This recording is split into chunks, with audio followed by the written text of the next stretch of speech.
नमस्कार। बढ़ते हैं अगले पाठ की ओर। पाठ संख्या 6। विषय हमारा पूर्व जन्म शाप, पितृशाप, पितृदोष। उसके अंतर्गत आने वाले 8 दोषों का पहला शाप सर्प शाप, जिसको शास्त्रों में शाप बोला गया है। और इसमें आप देख रहे हैं कि राहु की इन्वॉल्वमेंट है नहीं, मगर ये शाप अकेले राहु से नहीं बनता, साथ दूसरों ग्रहों का भी साथ है, कॉम्बिनेशन है, योग बनता है, तभी जाकर ये पूर्ण रूप से सर्प शाप बनता है।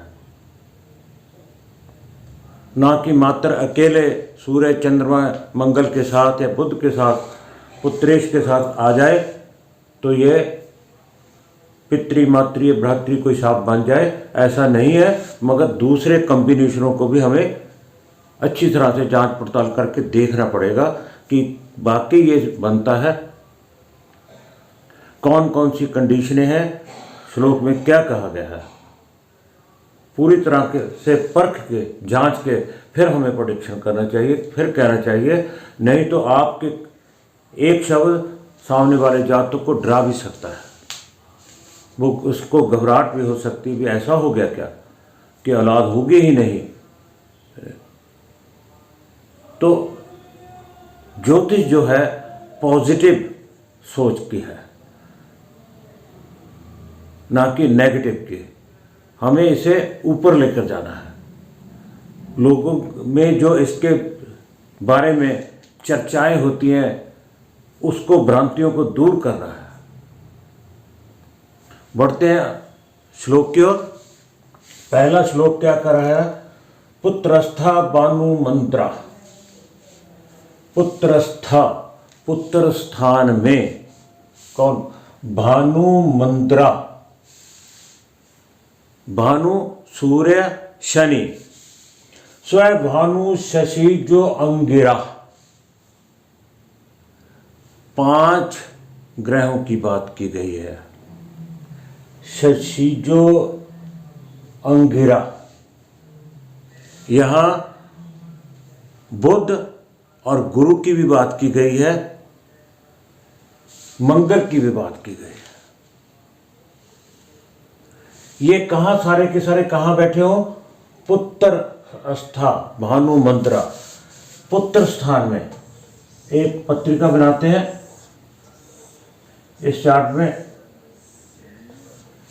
ये पंचम स्थान है। यहां पर कौन कौन हो?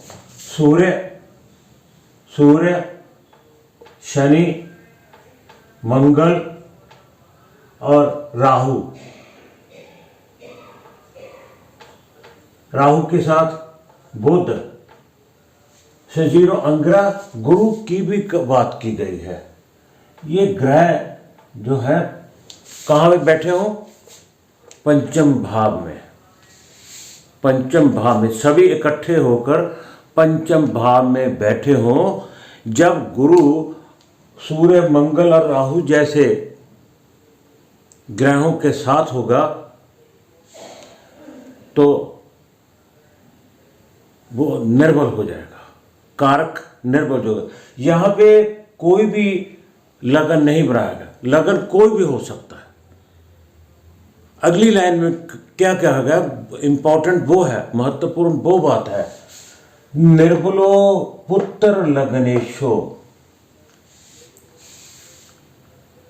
पुत्र भाव का स्वामी पंचमेश और लग्नेशो, लगन का स्वामी निर्बल हो, दोनों कमजोर हो। पंचमेश और लग्नेश दोनों कमजोर हो और पंचम भाव में सूर्य, मंगल, बुध, शनि, गुरु ये सभी बैठे हो तो क्या होगा? सर्पसपात सुतक्षय। तो फिर ये कॉम्बिनेशन क्या कहलाता है? सर्प शाप कहलाता है। और इससे नतीजा क्या मिलता है? हानि क्या होती है? संतान की। इंपॉर्टेंट इस लाइन में क्या है? निर्बलो पुत्र लग्नेशो। लगन का स्वामी और पुत्र का स्वामी पंचमेश ये निर्बल हो और बाकी जो ये पांचों ग्रह हैं इसमें बैठे हों, सूर्य, शनि, बुध, गुरु और मंगल, ये सभी क्या है पंचमे भाव में बैठे हों, और पंचमेश और लगन कमजोर हो तो सर्प सपात शुतकश है। फिर ये कॉम्बिनेशन बनता है कि ये सर्प शाप कहलाएगा। अब अगले श्लोक में क्या क्या है, लग्नेशे राहु से युक्ते, लग्नेशे राहु से युक्ते, इसको मिटा लेते हैं यहीं पे। लग्नेशे राहु से युक्ते पुत्रेशे भौम से युक्ते। लग्नेश, लगन का स्वामी किसके साथ हो, राहु के साथ हो।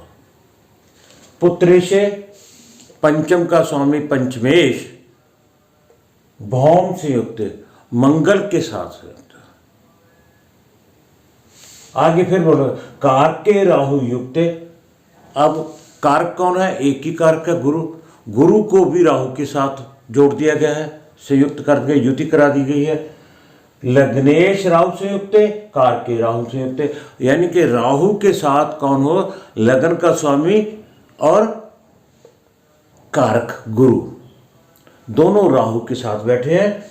और पुत्रेशे भौम से युक्त, और पंचम का स्वामी मंगल के साथ है, पंचम का स्वामी मंगल के साथ है। धन सर्प सपात शुत क्षय, फिर ये योग बनता है। मात्र गुरु के साथ राहु का आ जाना या लग्नेश के साथ राहु के आ जाने से पितृ दोष नहीं बनता, बल्कि मंगल को भी कहा गया है पंचम के साथ युक्त हो। गुरु और लगन का स्वामी दोनों राहु के साथ है और मंगल जो है पंचमेश के साथ है।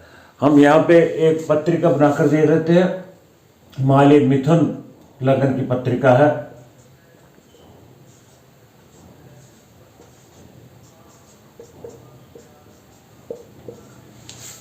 अब बोला लग्नेश राहु से उत्तर, लग्नेश कौन हो गया, बुध, बुध राहु के साथ है। कहाँ है, कुछ नहीं कहा, 12 भावों में से कहीं पर भी है। बुध राहु के साथ है। पुत्रेशे भौम से, पुत्र का स्वामी कौन है, शुक्र। पंचम का स्वामी कौन है, शुक्र। ये किसके साथ है, मंगल के साथ। हम शुक्र को मंगल के साथ दिखा देते हैं। और कारके राहु से युक्त, और कारक भी राहु के साथ है, तो गुरु भी यहां आ गया। अगर ऐसा कॉम्बिनेशन बनता है तो सर्प सपात शुत क्षय। अब अगर कहें पुत्रेशे भौम से युक्त, अगर पुत्र भाव का स्वामी ही मंगल है तो ये नियम लागू नहीं हो गया, ये श्लोक लागू नहीं होगा। अगर क्योंकि पुत्रेशे, पुत्रेशे तो अगर मंगल या यहां अगर राशि वृश्चिक या मेष है तो ऐसा नहीं होगा। जहां खुद अगर यहां धनु राशि होगी तो गुरु होगा। गुरु किसके साथ है, राहु के साथ। यहां हम किसके साथ जोड़ते हैं, मंगल के साथ। अगर यहां राशि धनु आ गई मान लीजिए तो कौन हो गया, गुरु। गुरु श्लोक में कहा है कारके राहु से युक्त, क्योंकि कारक भी गुरु है और पुत्रेश भी गुरु है, तो वो तो एक के साथ ही कॉम्बिनेशन करेगा। किसके साथ, या मंगल के साथ या राहु। तो यहां अगर पुत्रेश और मंगल, अगर गुरु यहां है, अगर मंगल भी यहां आ जाए, फिर हम कह सकते हैं अगर मंगल गुरु राहु के साथ है, कारके राहु संयुक्त है, राहु किसके साथ है? लग्नेश के साथ। लग्नेश, इसमें लग्नेश कौन हो गया? 8, 7, 6 और 5, तो कौन हो गया? सूर्य। सूर्य के और गुरु के साथ राहु है। मगर ये भी कहा गया कि पुत्रेशे भाम से युक्त है, तो फिर कॉम्बिनेशन ऐसे बनता है। परंतु अगर मंगल ही यहां का स्वामी है, क्योंकि पुत्रेशे भाम से युक्त है, मंगल खुद ही पुत्र स्थान का स्वामी है, तो ये नियम जो है, ये श्लोक जो है वहां पर लागू नहीं होता है। ये हमें अपने आप समझ लेना चाहिए। कुछ बातें ऐसी होती हैं जो मात्र समझने की होती हैं अपने आप से, भी ऐसा संभव नहीं है, क्योंकि प्रश्न आने लगते हैं भी ऐसा कैसे होगा। अगर मंगल के साथ तो पंचमेश को जोड़ रहा है, पंचमेश खुद के साथ कैसे जुड़ेगा? तो ये श्लोक लागू नहीं होगा। तो एक बार फिर से, पुत्रस्था भानु मंत्रा स्वभानु शशि अंग शशिजो अंगिरा।